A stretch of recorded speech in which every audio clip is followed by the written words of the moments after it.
తెలంగాణలో తొలి ఏకాదశి రోజు క్రిస్పీ అప్పాలు ప్రతి ఇంటా ఉంటాయండి. వాటిని ఎలా చేసుకుంటారో చూద్దాం. ధనియాలను ఇలా నలిచిపెట్టేసుకోవాలి, పల్లీలను పొట్టు తీసి పెట్టుకోవాలి, వెల్లుల్లిపాయలు జీలకర్ర వేసి గ్రైండ్ చేసి పెట్టుకోవాలి.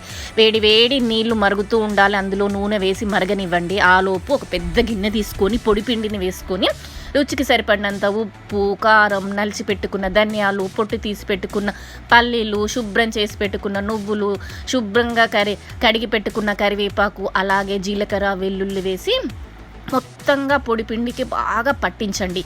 ఈలోపు నూనె వేసి మరుగుతూ ఉన్న వేడి వేడి నీళ్ళని తీసుకొచ్చుకుంటూ ఇందులో పోసి బాగా పిండిని మగ్గించి మూత పెట్టి 15 నిమిషాలు పక్కన పెట్టి కొద్ది కొద్దిగా బ్యాటర్ని తీసుకొని ముద్దలా చేసుకొని ఇలా పూరి ప్రెస్ మీద ఒత్తి మధ్యలో హోల్ పెట్టండి. అవే తెలంగాణలో అప్పాలు.